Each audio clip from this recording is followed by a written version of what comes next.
Welcome to Manjula life style. பாருங்கள், நான் கோவக்காய் பொரியல் செய்ய போகிறேன். இது வந்து நம்ம சுகருக்கு நல்லது. இது மித்த ஊரில் கிடைக்காது, இப்போ நம்ம ஊரில் இது கிடைக்கும். இது அதனால் நம்ம நிறையா வாங்கி சேர்த்துக்கலாம். குழந்தைங்களுக்கு கொடுக்கலாம், பெரியவங்களுக்கு சாப்பிட்லாம். இது உடம்புக்கு நல்லதுங்க இந்த காய் சாப்பிட்டா. இப்போ நம்ம இதை வச்சு நம்ம ஒரு பொரியல் செய்ய போகிறோம். இது பாருங்கள், நான் ஒரு 1/2 கிலோ வாங்கியிருக்கேன். இதை வந்து நம்ம சின்ன சின்னதாக கட் பண்ணிக்கலாம்.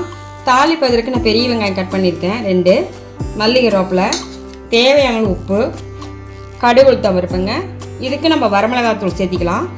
தேவையான அளவு ஆயிலுங்க. இதை வச்சு நம்ம பொரியல் செய்ய போகிறோங்க. இது வந்து ரச சாதம், சாம்பார், தயிர் சாதம் எல்லாத்துக்கும் நல்லாயிருக்கும். நம்ம வெறும் இது கூட சாப்பிட்லாங்க. இது நீங்கள் அதிகமாக சுகர்காரங்க சேர்த்திட்டீங்கன்னா சுகர் கண்ட்ரோல் ஆகுங்க. வாங்க வீடியோக்குள்ளே போகலாம். எப்படி செய்கிறதுன்னு பார்க்கலாம்.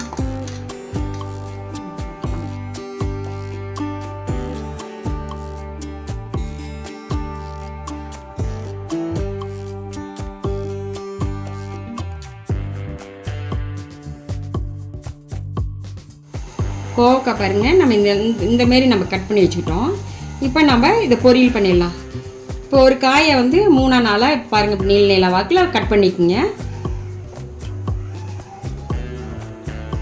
உடச்சிட்டு வச்சுட்டேன். ஆயில் ஊற்றிக்கலாங்க. எண்ணெய் காஞ்சிடுச்சு. ஒரு 2-3 ஸ்பூன் ஊற்றிருக்கேங்க.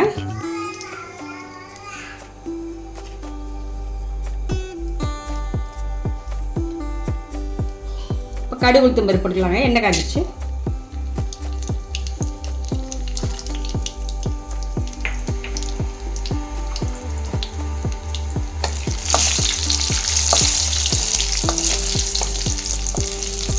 கோவக்காய்க்கெல்லாம் கம்மி விலை தாங்க. இனிமேல் இந்தமாரி செஞ்சு கொடுங்க, உடம்புக்கு ரொம்ப நல்லது.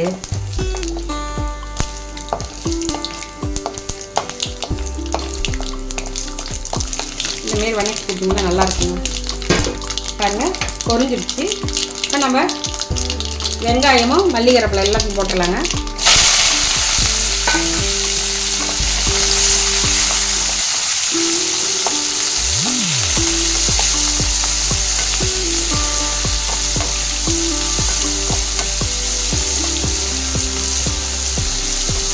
வெங்காயம் ரொம்ப வணங்க வேண்டியதில்லை. இப்போ நம்ம காயோடு வெந்தாவே போதும்.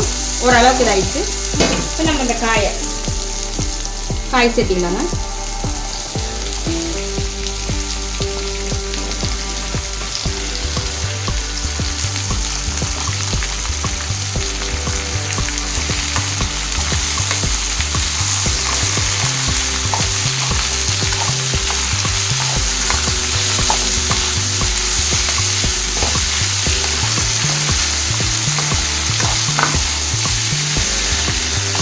காய்க்கு தேவையான அளவு நான் 1 ஸ்பூன் வந்து மிளகாத்தூள் வச்சுட்டேன், போட்டுக்கலாம். காய்க்கு தேவையான அளவு உப்பு போட்டுக்கலாங்க.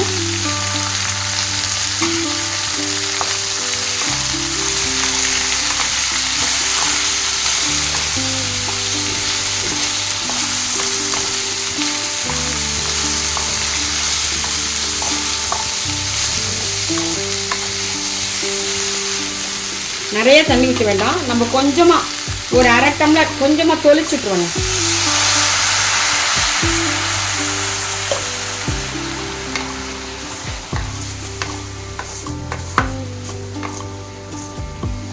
இப்போ இதை மூடி வச்சிடலாம். பப்பை எடுத்து நம்ம கலரி விடலாம். மூடி வச்சிடலாம். பாருங்க, நல்லா காய் வெந்துருச்சு. இப்போ நாம் இதுக்கு கொஞ்சம் தேங்காய் போட்டு இறக்கிட்டோம்னா நல்லா இருக்குங்க. இப்போ நான் இதில் கொஞ்சம் தேங்காய், ஒரு 1/4 மூடி தேங்காய் திரி வச்சுருக்கேன், போட்டுக்கலாங்க. தேங்காய் போட்டுக்கலாங்க.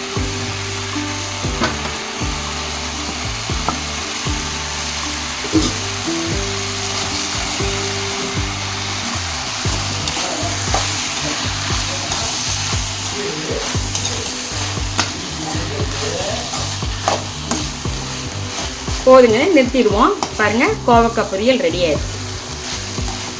நீங்களும் இந்தமாரி செஞ்சு பார்த்துட்டு கமெண்டில் எப்படி சொல்லுங்கள். ஆஃப் பண்ணிடலாங்க. பாருங்கள், சுவையான கோவக்காய் பொரியல் ரெடி ஆயிடுச்சுங்க.